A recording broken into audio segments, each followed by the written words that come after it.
أعوذ بالله من الشيطان الرجيم بسم الله الرحمن الرحيم صاد والقرآن ذي الذكر بل الذين كفروا في عزة وشكاك كم أهلكنا من قبلهم من قرن فنادوا ولا حين مساس وعجبوا أن جاءهم منذر منهم وقال الكافرون هذا ساحر كذاب أجعل الآلهة إلها واحدا إن هذا لشيء عجاب صدق اللہ العظیم اما بعد فاعوذ باللہ من الشیطان الرجیم بسم اللہ الرحمن الرحیم 38 نمبر سورہ صاد 88 آیات ہیں. غالباً 1090 میں نازل ہوئی. ٹائم آف 1090 میں کچھ اور واقعات بھی ہوئے ہیں پرومیننٹ. جناب ابو طالب کی وفات ہوئی ہے اور حضرت خدیجہ رضی اللہ تعالیٰ عنہ کی وفات ہوئی ہے. ان کی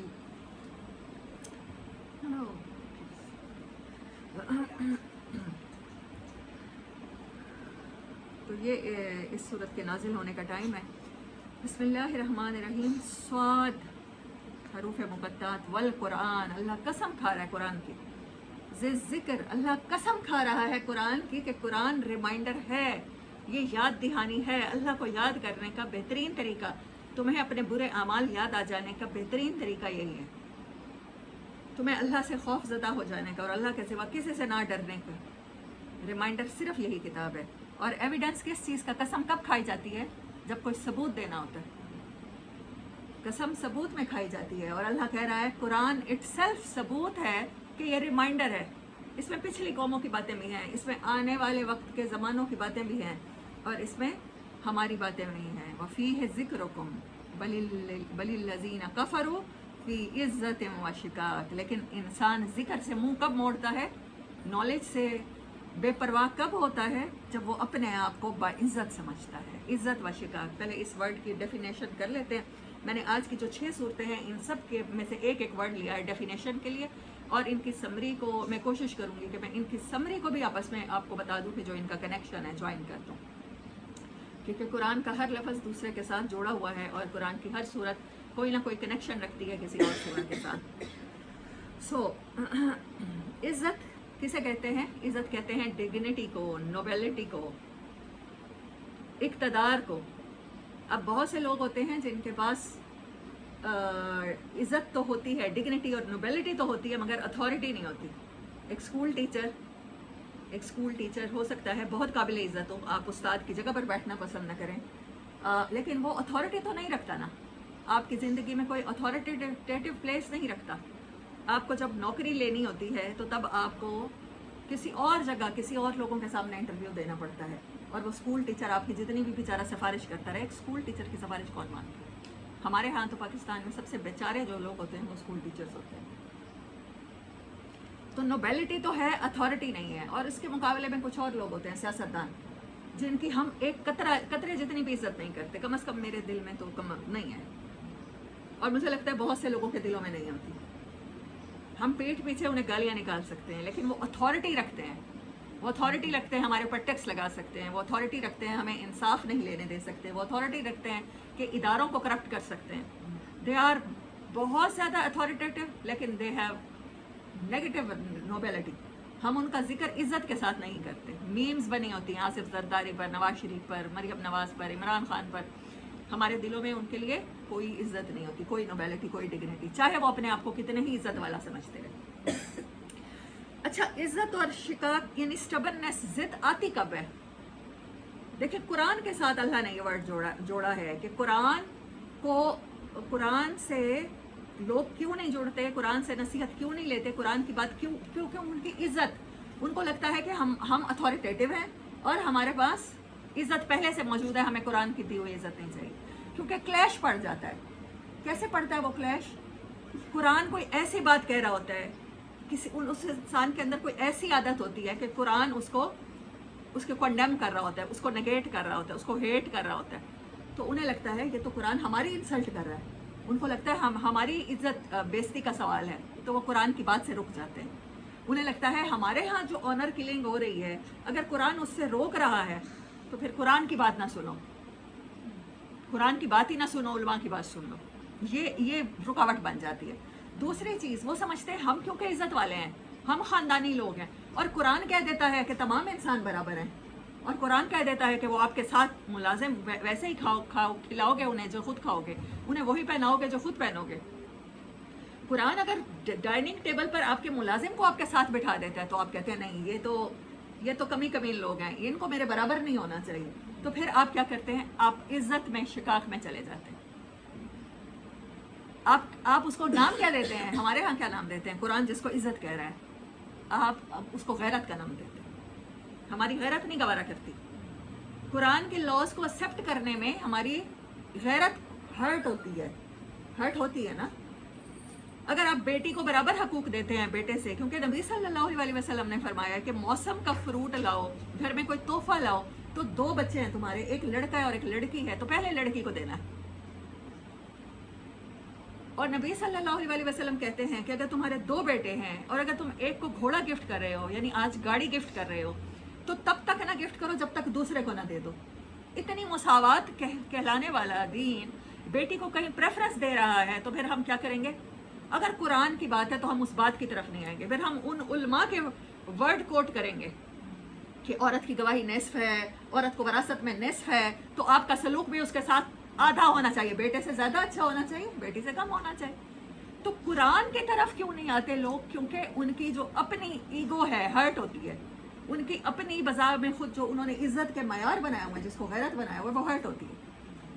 اب اسلام کہتا ہے، قرآن کہتا ہے کہ آپ اپنی پسند سے شادی کرو گے، عورت ہو یا مرد ہو، لیکن پاکستانی جو معاشرہ ہے وہ پسند نہیں کرتا کہ بیٹی اپنی پسند سے کوئی فیصلہ لے۔ تو پھر جب اس کی ایگو ہرٹ ہوتی ہے تو وہ بیٹی کو یا خود قرآن کی طرف نہیں آتا، انہیں لگتا ہے قرآن ان کی عزت کے خلاف جا رہا ہے، قرآن ان کی غیرت کے خلاف جا رہا ہے، اس کی وجہ سے وہ قرآن کی طرف نہیں آتے۔ یہ ٹرمینالوجی سمجھ کے ہم سورۃ صاد کی جب سمری سمجھیں گے تو ہمیں ساری سمجھ آ جائے گی کہ اللہ کہنا کیا چاہتا ہے۔ اللہ کہتا ہے قرآن ثبوت ہے کہ یہ ریمائنڈر ہے، مگر اس کو ریمائنڈر تسلیم نہیں کریں گے وہ لوگ جو ذاتی انا کے چکر میں پھنس جائیں گے، جو ذاتی غیرت، جاہلیت کی غیرت کے چکر میں پھنس جائیں گے۔ اور اب اس کی وہ آیات جو میں نے آپ کو بتانی ہے، اس میں 3 انبیاء کا ذکر ہے اس صورت میں۔ وہ کیا کہتے ہیں؟